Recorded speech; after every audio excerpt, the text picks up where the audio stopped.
Class 9th का chapter 7 तक हो चुका है। एक्चुअली इसमें चैप्टर 6 दिया है टिश्यू।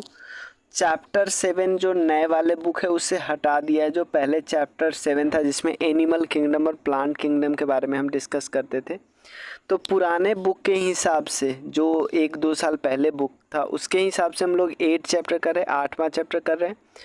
वैसे हम लोग इसमें कितने चैप्टर कर चुके हैं? 7 चैप्टर कर चुके हैं। तो 8वां चैप्टर करते हैं जिसका नाम है मोशन। उसके बाद force and law of motion discuss करेंगे, फिर gravitation, work and energy, sound, improvement in food resources. तो चलिए शुरू करते हैं।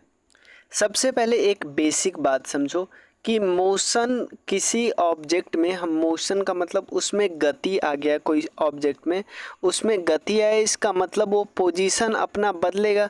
पोजीशन का मतलब जब भी हम पोजीशन की बात करते हैं तो पोजीशन किसी न किसी रेफरेंस पॉइंट से होता है। हम ऐसा बोल सकते हैं कि वो यहाँ से वहाँ चले गए, ऐसे पोजीशन डिसाइड नहीं होता है। पोजीशन डिसाइड होता है कि एक पोजीशन है, इसके हिसाब से मान लो एक ओरिजिन है जिसको हम रेफरेंस पॉइंट बोलते हैं। इस रेफरेंस पॉइंट से इनिशियली यहाँ पे था, यहाँ से यहाँ गया, फाइनल पोजीशन है।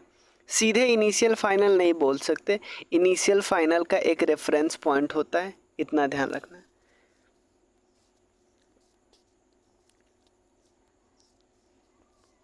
अब दो वर्ड है, समझिए, ध्यान समझिए। एक होता है डिस्टेंस और एक होता है डिस्प्लेसमेंट। देखो, डिस्टेंस का सिंपल मतलब है कि कोई ऑब्जेक्ट, जैसे एक आप बाइक चला रहे हो, ए पॉइंट से बाइक गए बी पॉइंट, और मान लो एक है बीच में सी पॉइंट, तो ए और दोनों ए से बी के बीच दूरी है मान लो 2 किलोमीटर, और इसके बीच दूरी है 1 किलोमीटर, इसके बीच दूरी है 1 किलोमीटर। तो आप ए से पहले बी बाइक से गए, ए से बी पे गए, कितना चले? 2 किलोमीटर। फिर लौट के सी पे आपने बैठ के नाश्ता वगैरह किया, तो टोटल आपका बाइक कितना चला है? टोटल बाइक आपके कितना चला है? 1 किलोमीटर, 1 किलोमीटर, 2 किलोमीटर, और फिर लौटा 1 किलोमीटर। यानी टोटल जो दूरी चला है ना उसको हम बोलते हैं डिस्टेंस। ठीक है ना? टोटल डिस्टेंस, आपने टोटल ग्राउंड कितना कवर किया है उसको बोलते हैं डिस्टेंस। डिस्प्लेसमेंट कुछ नहीं होता। डिस्प्लेसमेंट मतलब होता है फाइनल पोजीशन यहाँ से माइनस इनिशियल पोजीशन। अगर इनिशियल इसको 0 माने, फाइनल का मतलब है यहाँ से कितना दूर है। हम कभी भी दूरी वगैरह नापते हो रेफरेंस पॉइंट से, रेफरेंस पॉइंट अगर इसी को माने तो यहाँ से कितना दूरी है? 1 किलोमीटर, माइनस रेफरेंस से पॉइंट से ये कितना दूरी है? 0 किलोमीटर, तो 1 माइनस 0 यानी डिस्प्लेसमेंट क्या होगा? 1 किलोमीटर। समझ में आया ना? क्योंकि हमेशा दूरी किससे मानते हैं? रेफरेंस पॉइंट से, और रेफरेंस पॉइंट हम इसी को माने हुए। तो यहाँ से फाइनल पोजीशन कितना दूर है? 1 किलोमीटर दूर है। इनिशियल पोजीशन कितना दूर है? इनिशियल पोजीशन तो ये भी है, तो 1 यही है, तो इनिशियल पोजीशन कितना दूर है? 1 किलोमीटर। तो ये 0 है, तो 1 माइनस 0, यानी डिस्प्लेसमेंट इसका 1 आया, बट डिस्टेंस कितना आया था? डिस्टेंस आया था 3 किलोमीटर। क्लियर? तो डिस्टेंस और डिस्प्लेसमेंट में अंतर समझे। अब खुद सोचो, जैसे एग्जांपल ले लेते हैं। आप, एक पॉइंट है, आप स्कूल से घर गए, सॉरी घर से पहले स्कूल गया, फिर स्कूल से घर लौटा। अगर दो जाने का दूरी है 2 मीटर तो आने का भी 2 मीटर, तो टोटल डिस्टेंस कितना पड़ा? 4 किलोमीटर। बट डिस्प्लेसमेंट कितना है? डिस्प्लेसमेंट 0 है। कैसे भाई? जहाँ से गया था वहीं ना लौट गया, तो फाइनल पोजीशन भी अभी यही है, इनिशियल भी यही है, तो final minus initial 0। Clear? Distance, इसलिए डिस्टेंस कैसा क्वांटिटी है? स्केलर क्वांटिटी है। क्यों? क्योंकि इसके पास, ध्यान देना, सिर्फ मैग्नीट्यूड होता है, कोई डायरेक्शन नहीं होता। बट डिस्प्लेसमेंट क्या है? वेक्टर क्वांटिटी है, इसके पास मैग्नीट्यूड भी है और डायरेक्शन भी है। ये देखा जाएगा कि अभी आप किस दिशा में हो। क्लियर ना? ये वही एग्जाम्पल इसको बताया गया है कि पहले ए से अभी यहीं पे पॉइंट है, गया नहीं, तो डिस्टेंस भी 0, डिस्प्लेसमेंट भी 0। अब मान लो ए से बी पे चला गया, तो डिस्टेंस भी 5, डिस्प्लेसमेंट भी 5। डिस्प्लेसमेंट मतलब फाइनल पोजीशन माइनस इनिशियल, तो 5 माइनस 0 0। अब यहाँ पे आ गया, तो यहाँ पे भी डिस्टेंस भी 10 और डिस्प्लेसमेंट भी 10। अब यहाँ से गया यहाँ, फिर यहाँ से लौट के यहाँ आ गया, तो डिस्टेंस तो 10 और 5 15 हो गया, बट डिस्प्लेसमेंट कितना हो गया? ये है, अगर इसको रेफरेंस पॉइंट माने, इसको जीरो माने, इसको जीरो माने, तो यहाँ से अभी के कहाँ पे 5 किलोमीटर, फाइनल पोजीशन है 5 किलोमीटर, माइनस इनिशियल क्या है 0, तब 5 माइनस 0 5। फिर यहाँ से गया, फिर से यहीं आ गया, जहाँ गया था वहीं से आ गया, तो डिस्प्लेसमेंट 0। क्लियर है? चलिए अब देखिए आए क्या है, uniform and non uniform motion है। यूनिफॉर्म क्या होता है, अगर कोई ऑब्जेक्ट है, जिस तरह से अर्थ सन के चारों तरफ मूव करता है, तो कोई ऑब्जेक्ट है जो इक्वल डिस्टेंस ट्रैवल करता है, मतलब सेम समय में सेम दूरी ट्रैवल करता है, तो इसको क्या बोलेंगे, यूनिफॉर्म मोशन है। जैसे प्लैनेट सारे प्लैनेट का मोशन सन के चारों तरफ ये कांस्टेंट स्पीड से मूव करती है ना, इक्वल डिस्टेंस ट्रैवल करती है इक्वल टाइम पे। और अनइक्वल देखो सेम है, मान लो एग्जांपल ले लेते हैं कि अभी यहाँ से यहाँ पहले गए 1 किलोमीटर आपने स्पीड चलाया 60 का, फिर अगले 1 किलोमीटर चलाया आपने स्पीड 20 का, तो देख रहे हो क्या हो रहा है कि दूरी तो वही है 1 किलोमीटर, बट स्पीड आपका कम ज़्यादा हो रहा है। तो यानी सेम टाइम में सेम डिस्टेंस ट्रैवल आप कर रहे हो ना, समझ में आना कि डिस्टेंस तो मानो 1 किलोमीटर है, लेकिन हर बार टाइम अलग अलग लग रहा है ना, हो सकता है पहली बार 1 मिनट, फिर 2 मिनट, फिर 5 मिनट, अलग अलग डिस्टेंस, अलग अलग सेम, मतलब कि सेम डिस्टेंस को, या हम ऐसा बोल सकते हैं अलग अलग डिस्टेंस को अलग अलग टाइम में ट्रैवल कर रहे हैं, इसको नॉन यूनिफॉर्म बोलते हैं। एक और चीज़, if the rate of change of any quantity with time is constant it is said to be uniform. अगर कोई भी क्वांटिटी है जो समय के साथ जो उसके रेट में बदलाव होता है वो कांस्टेंट होता है, तो उसको यूनिफॉर्म बोलते हैं। किसी चीज़ में बदलाव हुआ, समय के साथ बदलाव हुआ, तो उसको हम यूनिफॉर्म बोलते हैं। स्पीड और वेलोसिटी, जिस तरह से हमारा अभी देखे हैं डिस्टेंस और डिस्प्लेसमेंट में जो अंतर था, वही स्पीड और वेलोसिटी में भी देखेंगे। स्पीड भी एक स्केलर क्वांटिटी है, वेक्टर है, वेलोसिटी एक वेक्टर क्वांटिटी है। स्पीड क्या होता है, सिंपल समझो, डिस्टेंस पर यूनिट टाइम, इसको स्पीड बोलते हैं। बट वेलोसिटी क्या होता है, वेलोसिटी होता है displacement per unit time. Displacement का हिंदी होता है विस्थापन, डिस्टेंस का यूनिट होता है दूरी। अब distance travel by the object in unit time, clear. ऐसा यूनिट इसका कितना होगा, ऑब्वियसली ऊपर डिस्टेंस है तो मीटर, नीचे टाइम है तो सेकेंड, मीटर प्रति सेकेंड। और इसका रिप्रेजेंटेशन भी इस तरह है, मीटर प्रति second, metre second minus 1, clear. Scalar quantity है तो ऑब्वियसली कोई डायरेक्शन नहीं होगा।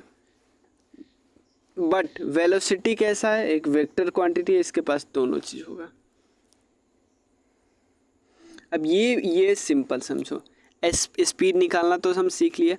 अब एवरेज स्पीड कब निकालें, कैसे निकालेंगे, एवरेज स्पीड निकालने के लिए ऊपर क्या लिखेंगे, टोटल डिस्टेंस जितना ट्रैवल किया डिवाइडेड बाय टोटल टाइम लगा। एग्जांपल ले लेते हैं कि हम यहाँ से पहले घर से स्कूल गए, हमने डिस्टेंस हमारा 1 किलोमीटर, और टाइम जो लग रहा है, पहले माने जाते वक्त टाइम लग रहा है 30 मिनट और आते वक्त टाइम लग रहा है 60 मिनट, तो टोटल जो टाइम लगा वो तो 90 मिनट लगा ना। तो एवरेज स्पीड कितना हो जाएगा, इधर से इधर का 1 किलोमीटर और आते वक्त 1 किलोमीटर, यानी टोटल कितना है 2 किलोमीटर, और ऊपर नीचे क्या होगा 90 मिनट। सिंपल। एवरेज वेलोसिटी निकालना है तो initial velocity plus final velocity divided by 2, यानी u/v/2। अब देखो इसी एग्जाम्पल से आप दोनों चीज़ निकालना सीख सकते हो। यहाँ पे बोला कि अगर आप दुकान जाते हो और दुकान में यहाँ पे गए, पहले घर से दुकान गए, होम से शॉप, और शॉप से फिर से कहाँ गए, होम आ गए, दूरी क्या है 3 किलोमीटर, और जाने में टाइम लगा 1 घंटा, आने में टाइम लगा 2 घंटा। तो एवरेज स्पीड कैसे निकलेंगे, टोटल डिस्टेंस बटे टोटल टाइम। टोटल डिस्टेंस कितना है, जाने में 3 किलोमीटर, आने में 3 किलोमीटर, यानी 6 किलोमीटर, डिवाइडेड बाय जाने में टाइम 1 आवर आने में टाइम 2 आया, तो 1 + 2 3 होगा, तो 6/3 कितना होगा 2 होगा। एवरेज वेलोसिटी कैसे निकालेंगे, ऊपर डिस्प्लेसमेंट, भाई घर से शॉप गया, शॉप से फिर घर आ गया, तो टोटल डिस्प्लेसमेंट तो 0 होगा ना, और डिस्प्लेसमेंट और नीचे टाइम लिखते, टाइम 3 है तो 0/3 0। तो एवरेज वेलोसिटी और एवरेज स्पीड क्लियर निकाल लिया, क्लियर। एक्सेलरेशन क्या है, एक्सेलरेशन त्वरण जिसको बोलते हैं, सिंपल याद रखो, change in velocity per unit time. कोई ऑब्जेक्ट का वेलोसिटी बदल रहा है समय के साथ, तो इसको हम क्या बोलेंगे, एक्सेलरेशन बोलेंगे। ये इसमें क्या होगा, अगर किसी, जैसे मान लो कोई यहाँ पे कोई ऑब्जेक्ट है, चारों तरफ घूम रहा है, सेम स्पीड से घूम रहा है, बट ये हमेशा अपना डायरेक्शन बदल रहा है, ऐसे डायरेक्शन, ऐसे डायरेक्शन, ऐसे डायरेक्शन, तो हम ऐसा बोल सकते हैं ये अपना एक्सेलरेशन बार बार चेंज कर रहा है। तो सिर्फ डायरेक्शन के बदलने से भी एक्सेलरेशन चेंज होता है, याद रखिएगा, ठीक है ना। इसका यूनिट है मीटर प्रति सेकेंड स्क्वायर। वेलोसिटी का क्या होता है, चेंज इन वेलोसिटी, वेलोसिटी का मीटर प्रति सेकेंड, और नीचे एक और सेकेंड, तो सेकेंड गुना हो जाएगा, मीटर सेकेंड -2 हो जाएगा, ठीक है।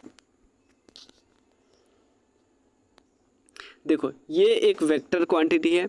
एक्सेलरेशन पॉजिटिव कब आएगा, जब वेलोसिटी का डायरेक्शन, ध्यान देना, वेलोसिटी का डायरेक्शन और एक्सेलरेशन का डायरेक्शन दोनों सेम हो तो हम इसको पॉजिटिव बोलेंगे, नहीं तो निगेटिव बोलेंगे, ठीक है। पॉजिटिव कब बोलेंगे, दोनों सेम डायरेक्शन में है, अपोजिट डायरेक्शन में है तो निगेटिव आएगा।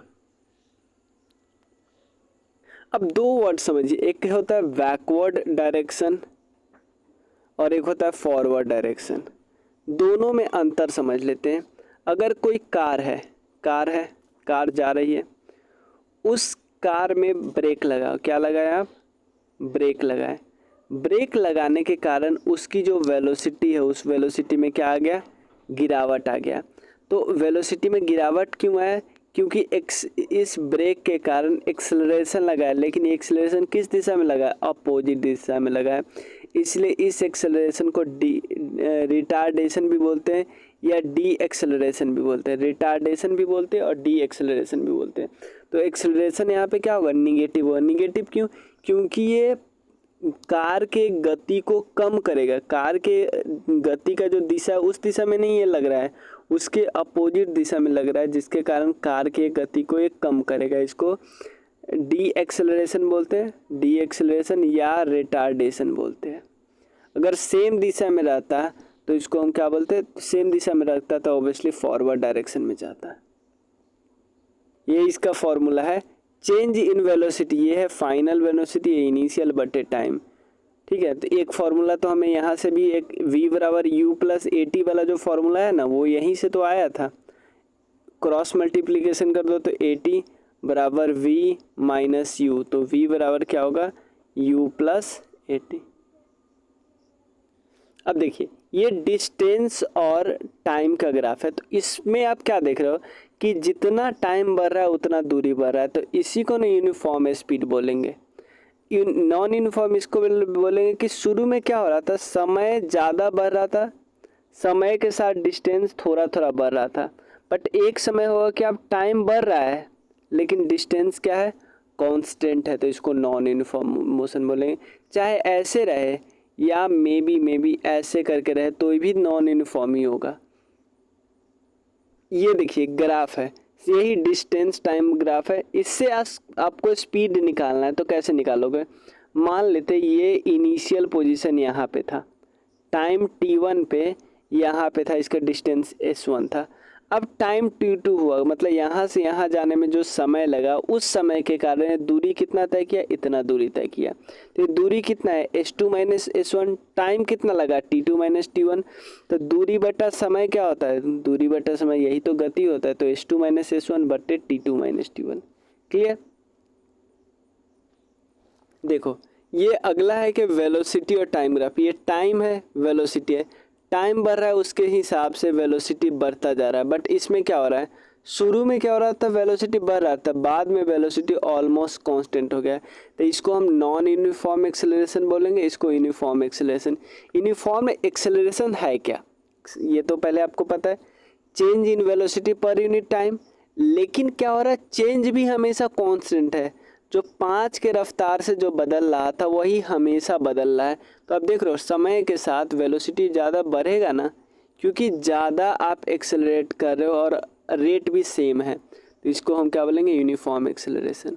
तो एक्सेलरेशन का वही सेम यूनिट तरह से निकालेंगे। यहाँ पे यहाँ से यहाँ कितना स्पीड से कितना वेलोसिटी बढ़ा और कितना टाइम लगा, तो change in velocity per unit time, इसको एक्सेलरेशन बोलेंगे। देखो अब इसी वेलोसिटी में हम चेंज निकाले थे, सिर्फ चेंज वाला कर रहे थे, तो हम उससे क्या निकाल रहे थे, एक्सेलरेशन। बट एरिया की बात करेंगे, एरिया का निकालेंगे तो उससे क्या निकलेगा, डिस्प्लेसमेंट निकलेगा। मान लो यहाँ से यहाँ गए, ये जो एरिया बना वो एरिया एक्चुअली डिस्प्लेसमेंट होता है। डिस्प्लेसमेंट वाला एरिया अंडर सैडेड रीजन, ये सैडेड रीजन है T1 से T2 पे, इसी को क्या बोलते हैं, डिस्प्लेसमेंट बोलते हैं। देखो 3 मेन फार्मूला है, इक्वेशन है मोशन का। एक तो v बराबर u प्लस ए टी। देखो ये आपको गवर्नमेंट एग्जाम के लिए ज़रूरी नहीं है कि ये हुआ कैसे, बट ये 3 फार्मूला याद होना चाहिए। v बराबर u प्लस ए टी। दूसरा होता है दूरी, s बराबर U T plus half A T square, s बराबर यू टी प्लस देखो जहाँ पे u देखते हो ना, u मतलब इनिशियल वेलोसिटी, v मतलब फाइनल वेलोसिटी, a मतलब एक्सेलरेशन, s मतलब टोटल डिस्टेंस कितना ट्रेवल किया। दूसरा लास्ट फार्मूला है v square minus u square बराबर 2as। ये तीनों फार्मूला बस याद रख लेना। अगला क्या है, यूनिफॉर्म है बट सर्कुलर मोशन है। फैन का एग्जांपल देख लेते हैं। तो स्पीड का जो डायरेक्शन जो है ना, इसका डायरेक्शन बार बार बदलता रहता है। मान लो हमेशा सेम स्पीड से चल रहा है, बट इसका दूरी हम डायरेक्शन हमेशा चेंज होता रहता है। ठीक है, it's motion is called uniform circular motion. Uniform circular motion में स्पीड ऑफ ऑब्जेक्ट हमेशा कांस्टेंट रहता है, बट वेलोसिटी बदलता है। किस कारण वेलोसिटी बदलता है, दिशा बदलने के कारण। वेलोसिटी बदला इसका मतलब एक्सेलरेशन बदलेगा। ये कुछ ग्राफ है वो आप देख लीजिए जिससे क्वेश्चन आ सकता है। ये है डिस्टेंस और टाइम ग्राफ है। तो समय बढ़ रहा है, बट जो डिस्टेंस है उसमें कुछ फ़र्क ही नहीं पड़ रहा है। डिस्टेंस जस का तस है, इसका मतलब वो ऑब्जेक्ट रेस्ट में है। सेम यहाँ देखो टाइम बढ़ रहा है, टाइम के साथ बिल्कुल इक्वली डिस्टेंस बढ़ रहा है, तो इसको यूनिफॉर्म मोशन बोल देंगे। टाइम बढ़ रहा है, शुरुआत में क्या होता है, टाइम ज़्यादा बढ़ रहा था, डिस्टेंस कम था, बट अब एकाएक टाइम बढ़ा, डिस्टेंस बहुत तेज़ी से बढ़ा, इसको नॉन यूनिफॉर्म मोशन बोलेंगे। ठीक है, अब यहाँ तो देख लिया हमने टाइम और डिस्टेंस का। यहाँ पे टाइम और वेलोसिटी है, टाइम और वेलोसिटी। ठीक है, ये यूनिफॉर्म वेलोसिटी का कॉन्सेप्ट है कि वेलोसिटी देखो समय बढ़ रहा है बट वेलोसिटी जस का तस है। इसमें क्या है, यूनिफॉर्म एक्सेलरेशन है कि टाइम जिस हिसाब से बढ़ रहा है वेलोसिटी भी उसी हिसाब से बढ़ रहा है। ये रिटार्डेशन की बात कर रहा है कि समय बढ़ रहा है बट वेलोसिटी घट रहा है, ब्रेक मारा गया है, और इसको नॉन यूनिफॉर्म एक्सेलरेशन बोलेंगे।